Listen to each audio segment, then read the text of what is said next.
What's going on, internet? Yeah, what do you want from me?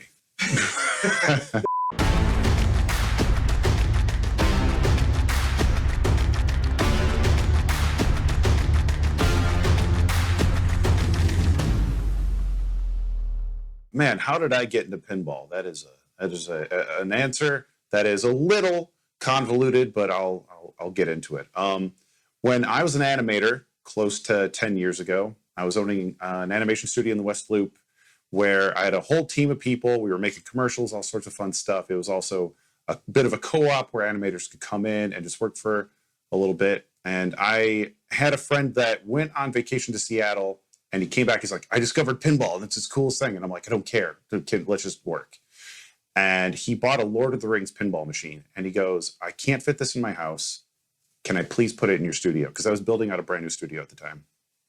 And so I'm like, sure, we could put it there. It's this giant piece of electronic furniture, whatever, put it in the corner. And I turned it on. I played it for a little bit. I'm like, this doesn't speak to me, right? So we just leave it there. Who cares? That's fine. And he calls me a week later. He's like, hey, I bought another pinball machine. Can I put it in your studio? And I'm like, no, these things are huge. He convinced me to put it next to the other game. And it was a Judge Dredd. And upon lifting the head on that game, turning it on, and jamming on it for a little bit, something just clicked. I don't know what it was. And when I tell the story in like bits and pieces to other people, they're like, Lord of the Rings wasn't the game that hooked you? Like, no, it was definitely Judge Dredd. There's something about the humor, the shots, just the whole package just really spoke to me. The giant dead world spinning.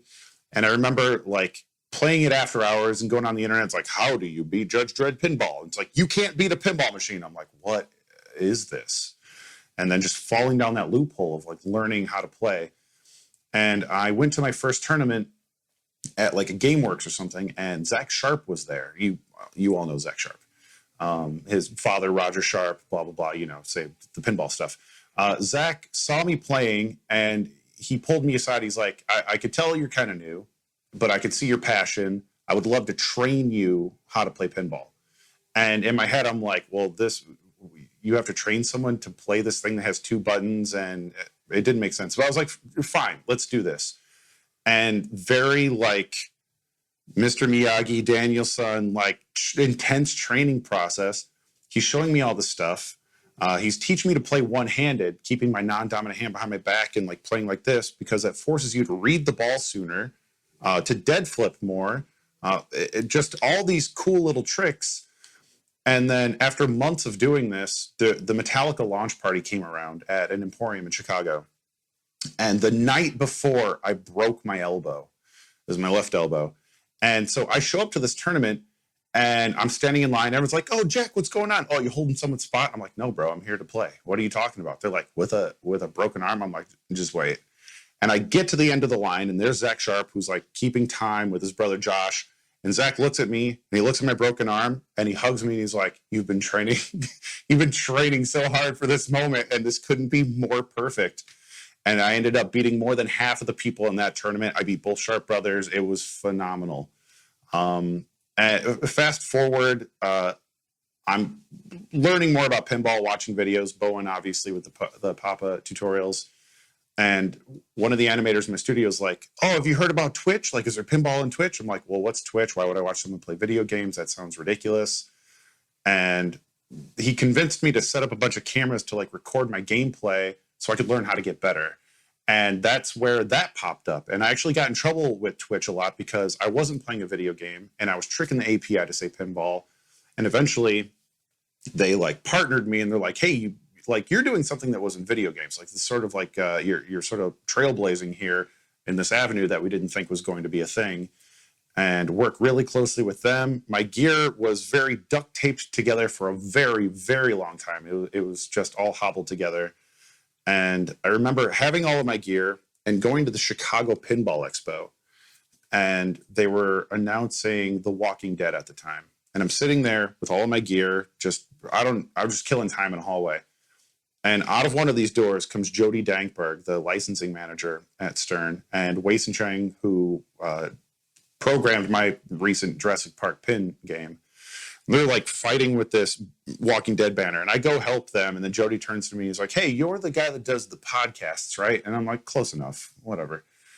He's like, "Do you want to put some cameras over Walking Dead? This is a game that no one's seen, right? It was being announced at the event." And I was like, "This is great. We're going to live stream this game no one's seen before." And we live streamed it. There was tons of amazing players there that were there to see the game. And that kicked off the creation of live reveals on the internet of a brand new pinball machine.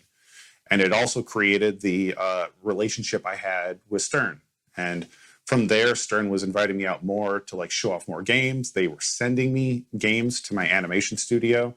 Quickly, my animation studio was shrinking because the game collection was growing. Fell in the good graces of a good friend of mine, Gavin Miller, in the Chicagoland area as an operator. Without him, the channel probably wouldn't grow as much as it did because he would drop games off that he would have on location. He wanted to bring them home, but he had to put them somewhere in between. Or if they were going the other way, like from his house on location, he'd just be like, "Let me leave this here, stream it, beat it up. It's free content for you. You fix it for me because like you see what's broken." It's been a wild journey. And then just all of this, like going inside of Stern, developing a relationship with that company, with those people. I started streaming, building my own homebrew. And that was a journey that was very intense, working with a lot of smart people that are smarter than me. And, showing people like, here's how I sketched it. Here's how I'm building it. Like I did all of my CAD and like Illustrator. It was weird.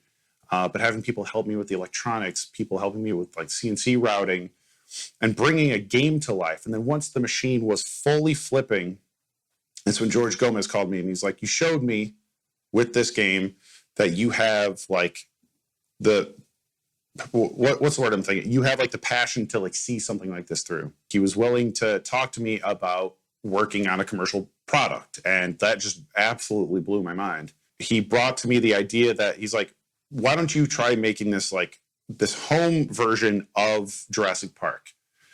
And right out of the gate, I'm like, "I'll do anything. I don't care. Like making a pinball machine. Yeah, why wouldn't I?" But the pressures of like one of the greatest pinball machines from one of the greatest designers right now, and I have to do something with the same title to follow that up, that it sounds like a bit of a nightmare, honestly. But I'll do it because essentially I'll be working with that gentleman, Keith Owen. And the journey of just trial by fire, getting thrown in there, working on it. Steve Ritchie played my game a lot, gave me a lot of great feedback. Keith Ellen played my game a lot, gave me a lot of great feedback. And the game did great. And with the sales and reception that it got, they hired me full-time as a designer, and I'm working on a Cornerstone, and that's the whole story.